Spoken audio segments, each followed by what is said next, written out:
Fiance left me due to my cancer diagnosis. I left her destitute. Please consider subscribing if you enjoy the video. This has been 4 years ago, so the sting is gone and my revenge has been had. Sorry if this isn't the right forum. We dated for 4 years and had what I thought was a great relationship. We were both well-established professionals who both owned homes in the same neighborhood and both with daughters in the home. Her daughter was 11 and mine was 16 when we met. We had actually planned to get married, build a house, and raise the two together. We planned the house build because she had recently been diagnosed with a neurological disease that would eventually put her in a wheelchair and need something ADA-friendly. During the planning stages, I began doing landscape and construction projects on her home to increase the resale value. All in, I invested roughly $30,000 USD into the home, running everything through my side construction business for tax, permitting, and resale purposes. We had a contract that payment would be made upon the sale of the home. I produced invoices for each and every project, but never pushed for payment because of the prior agreement. Fast forward 6 months. We're looking at property to develop and finalizing drawings on the home when I began feeling ill. I couldn't eat, constantly vomiting and passing blood. I began noticing that my abdomen looked swollen, which was odd, because we were both very clean eaters and were in the gym every day. So I went to the doctor and began having tests done. During this time, she began having small cognitive issues, and the stress of her current position was exacerbating her condition. So, she took a $20,000 per annum cut in pay along with a lesser position inside the company. After a month or so of different tests and a biopsy, it came back that I had a golf ball sized tumor in my stomach and would need to begin chemotherapy.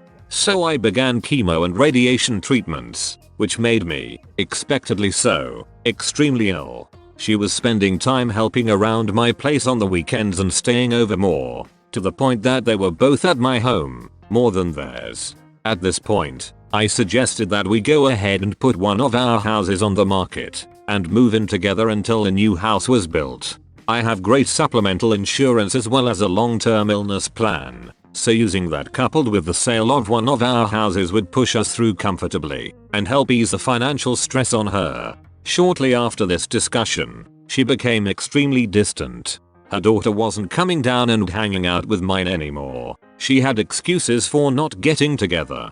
She quit driving me to treatments and stopped staying over. She then dropped a bomb. A sentence that will forever be burned into my psyche. I love you, but I can't see myself taking care of someone that's sick in the long term, and I don't think we should see each other any longer. In a text. It broke me.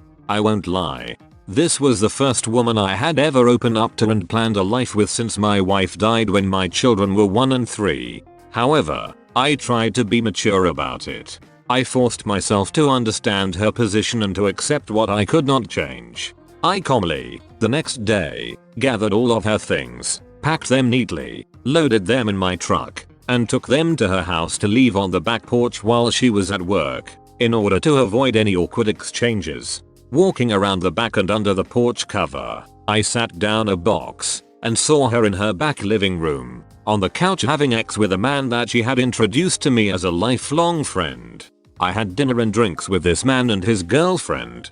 We had gone on vacation with them, as well. I never spoke of the incident with her, and simply sent her a text later, explaining that I would leave her things on my side porch to pick up at her convenience. I discovered 8 or 9 months later from his now ex-girlfriend that they had broken up due to him confessing that he had been sleeping with my S.O. dating back to about the time we were finishing drawings on the new home. Now I'm pissed. Revenge time. At this point, I had finished chemo and radiation for the time being and was feeling healthier. I was going through some much neglected paperwork when I ran across the file that contained $32,680 in unpaid, long overdue invoices, which were promptly sent to my attorney to begin lien proceedings on the home.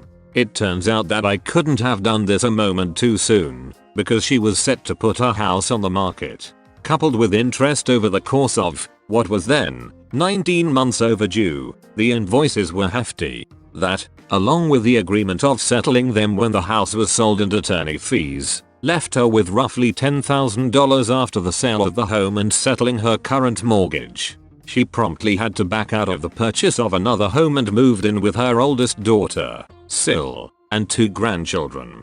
She also had to leave her job and begin receiving disability. I ran into her a little over a year ago, and she looked as if she had aged 20 years and was in the wheelchair we had talked about. We chatted cordially, but briefly, and I excused myself and went on with my day. A few days later, her younger daughter called me and spoke of my running into her mum, and could we hang out sometime.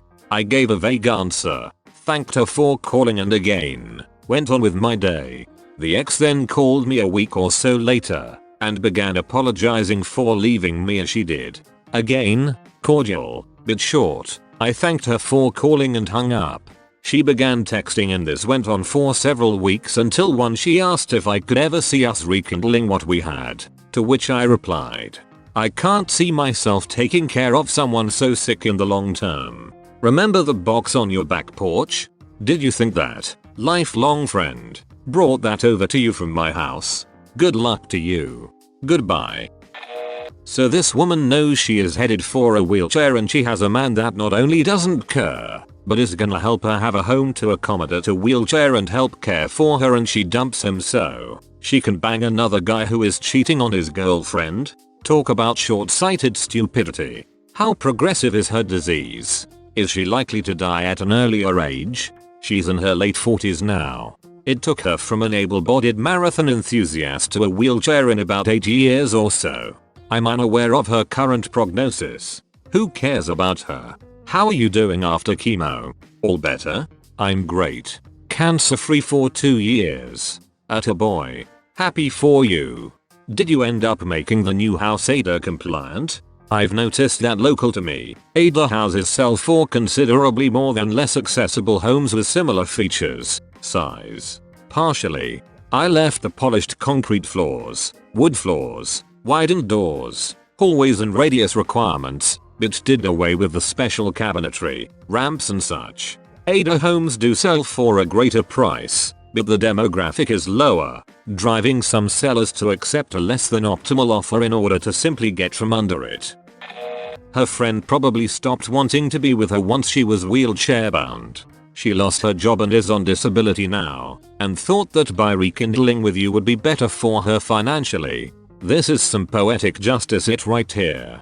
I'm sure some of it had to do with the fact that I had mentioned to her daughter that I had finished building the house, and she saw it as an opportunity. Living in a 3-bedroom home with 6 occupants, 2 toddlers and a teen plus 3 adults, has to be rough, especially when all 3 bedrooms are upstairs, so inevitably there had to be some less than optimal adjustments made.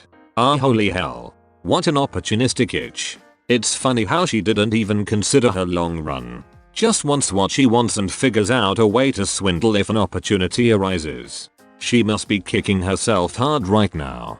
I really believe that she thought her clean lifestyle and extremely fit physical condition would stave off the effects of the disease. I doubt she's kicking herself at all, really. She was a fairly narcissistic person, so I'm sure that in her mind, she had no fault. My husband's buddy was kinda a lonely guy.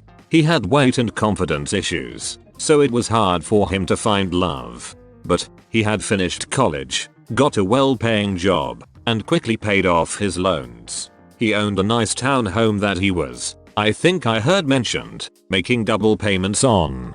Then, he started dating this nice teacher. She was a bigger girl, but very nice looking. It looked like things could really be right for him. They dated for like 2 years. He had just finished paying off her student loans, and then she broke up with him. Like, damn. This was like 5 or 6 years ago, and the poor guy hasn't dated since. This is part of the reason why I don't believe in taking on major financial commitments for a partner pre-marriage. Life commitment. What a blow to find out that all that was keeping you together was her financial dependence. That was brutal, yet 100% deserved. It's a major shame you couldn't see her face when she read the box on the porch comment. I wish I could buy this man a beer for this execution.